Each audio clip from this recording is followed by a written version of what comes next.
नमस्कार दोस्तों। आज हम आपको एक अद्भुत कथा सुनाने जा रहे हैं जिसमें भगवान शिव स्वयं मनुष्य के जीवन की सबसे बड़ी समस्या का समाधान बताते हैं। चाहे आप जीवन के किसी भी क्षेत्र में हो, घर की जिम्मेदारियां हो, नौकरी की उलझने, पढ़ाई का प्रेशर या रिश्तों की जटिलताएं या ऐसी किसी भी स्थिति में यह कथा हर व्यक्ति के लिए एक मार्गदर्शक साबित हो सकती है। क्योंकि जब बात जीवन की होती है तब चिंता, तनाव और मानसिक अशांति किसी को भी घेर सकती है। ये समस्याएं न केवल हमें अंदर से तोड़ती हैं, बल्कि हमारे आत्मविश्वास को भी धीरे धीरे कमजोर कर देती है और फिर सुख, शांति और सफलता तीनों हमसे दूर होने लगते हैं। लेकिन ऐसे ही समय में भगवान शिव की यह छोटी सी कथा हमारे विचारों की दिशा और जीवन की दशा दोनों को बदलने की शक्ति रखती है।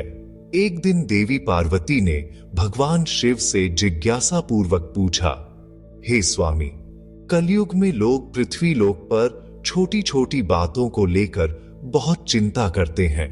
हर छोटी असफलता या परेशानी उन्हें अंदर से तोड़ देती है। क्या इस प्रकार चिंता करना उचित है? क्या इसका कोई समाधान नहीं है?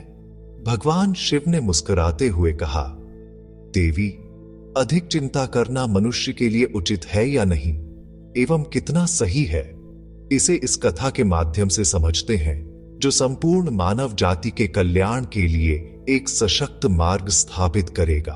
और इस पवित्र कथा को पूरा सुनने से लोगों के जीवन में सुख और शांति का आगमन होगा और वे मंगलमय जीवन व्यतीत कर सकते हैं। इसके बाद भगवान शिव पार्वती जी को कथा सुनाना आरंभ करते हैं। जनकपुर गांव में एक युवक रहता था जो अपने अतीत की बुरी घटनाओं और गलतियों को लेकर हमेशा चिंतित रहता था। वह अपनी असफलताओं को बार बार अपने मन में दोहराता रहता, जिसके कारण वह ना तो अपने वर्तमान में खुश था और ना ही भविष्य के लिए कुछ कर पा रहा था। उसका मन हमेशा अतीत की बुरी यादों में उलझा रहता। यदि कोई उससे कुछ कठोर शब्द कह देता तो वह उसे दिन भर सोचता रहता और खुद को मानसिक पीड़ा देता रहता था। वह यह समझ नहीं पा रहा था कि इस मानसिक तनाव से कैसे बाहर निकला जाए। इसी वजह से उसके रिश्ते भी खराब हो रहे थे और वह अपने सभी काम में भी पिछड़ रहा था। उसकी ऐसी हालत को देखकर उसके एक मित्र ने उसे सलाह दी कि यहाँ पास के ही आश्रम में एक ऋषि मुनि रहते हैं। वे बड़े ज्ञानी हैं, तुम उनके पास जाओ, वो तुम्हारी समस्या का कोई ना कोई समाधान अवश्य देंगे। वह युवक ऋषि मुनि के पास जाता है और उन्हें अपनी समस्या बताता है कि कैसे वह एक ही घटना के बारे में बार बार सोचता रहता है और किसी भी विषय के बारे में वह अत्यधिक चिंता करता रहता है। युवक की सारी समस्या ध्यानपूर्वक सुनने के बाद ऋषि मुनि कुछ क्षण शांत रहे, फिर बिना कुछ कहे अंदर चले गए। ऋषि मुनि का बिना कुछ उत्तर दिए यूं उठकर चले जाना युवक को कुछ अजीब सा लगता है, परंतु वह वहां धैर्यपूर्वक बैठे रहता है। थोड़ी देर बाद ऋषि मुनि हाथ में एक मिट्टी का घड़ा लेकर बाहर आए जो पानी से भरा हुआ था। ऋषि मुनि युवक के पास आकर खड़े हो जाते हैं। उन्होंने उस घड़े को युवक के सामने रखते हुए पूछा, बालक, बताओ इस घड़े का वजन कितना होगा? युवक ने कुछ सोचकर कहा, मैं एकदम सटीक तो नहीं बता सकता गुरुवर, परंतु इसका वजन ज्यादा नहीं है, यह हल्का ही होगा। ऋषि मुनि मुस्कुराते हुए बोले, अच्छा, यदि मैं इसे कुछ देर तक ऐसे ही पकड़कर खड़ा रहूं तो क्या होगा?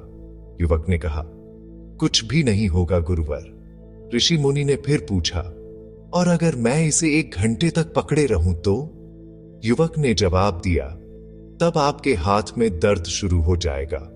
ऋषि मुनि ने फिर प्रश्न किया, और अगर मैं इसे पूरे दिन यूं ही पकड़े रहूं तो? युवक ने गंभीरता से कहा, गुरुवर, तब तो आपके हाथ में बहुत ही भयंकर दर्द होगा। आपकी मांसपेशियों में भारी तनाव आ सकता है, आपका हाथ सुन्न भी हो सकता है, यहां तक कि आपके हाथ को लकवा भी मार सकता है। ऋषि मुनि मुस्कुराते हुए बोले, अच्छा, तो क्या घड़े का वजन इस दौरान बढ़ जाएगा? युवक ने तुरंत जवाब दिया, नहीं गुरुवर, इसका वजन तो वही रहेगा। ऋषि मुनि ने पूछा, तब भला हाथ में दर्द और मांसपेशियों में तनाव कैसे आ सकता है बालक? युवक ने सोचते हुए जवाब दिया, अधिक समय तक पकड़े रहने के कारण। ऋषि मुनि ने फिर प्रश्न किया, तो इस दर्द से छुटकारा पाने के लिए मुझे क्या करना चाहिए? युवक ने सरलता से कहा, घड़े को नीचे रख देना चाहिए। ऋषि मुनि ने कहा, बिल्कुल सही कहा बालक। जीवन की परेशानियां भी इसी घड़े के समान होती हैं। यदि हम किसी समस्या को कुछ देर के लिए अपने मन में रखते हैं तो कोई हानि नहीं होती, परंतु अगर हम उसे ज्यादा देर तक अपने दिमाग में रखते हैं तो वह मानसिक और शारीरिक कष्ट का कारण बन जाता है। जीवन की असफलताओं और दुखों से सीखो, परंतु उन्हें अपने साथ मत घसीटो। अपनी गलतियों से सबक लो, पर उन्हें अपने भविष्य की राह में बाधा मत बनने दो। अत्यधिक चिंता व्यक्ति को उसकी चिता तक ले जाती है, इसीलिए चिंता को छोड़कर वर्तमान में जियो और अपने कर्मों पर ध्यान दो। युवक को अब अपनी समस्या का समाधान समझ में आ गया था। उसने धन्यवाद देते हुए ऋषि मुनि के चरणों में प्रणाम किया और प्रण किया कि वह अब अपनी चिंताओं को अपने दिमाग में ज्यादा देर तक नहीं रखेगा। वह अब अपने अतीत से सीख लेकर अपने वर्तमान और भविष्य पर ध्यान केंद्रित करेगा। भगवान शिव ने कथा को समाप्त करते हुए कहा, हे देवी, चिंता करना मनुष्य के स्वभाव का हिस्सा है, परंतु जब चिंता अत्यधिक हो जाता है तो यह विनाशकारी हो सकता है। चिंता व्यक्ति को न केवल मानसिक रूप से कमजोर बनाती है, बल्कि उसके शारीरिक स्वास्थ्य पर भी गहरा असर डालती है। जीवन में खुशहाली और मानसिक शांति तभी संभव है जब हम अपने मन को इन बंधनों से मुक्त रखें। आशा करते हैं कि आप सभी को यह वीडियो अच्छी लगी होगी। यदि आप चाहें तो इस वीडियो को लाइक कर दीजिए।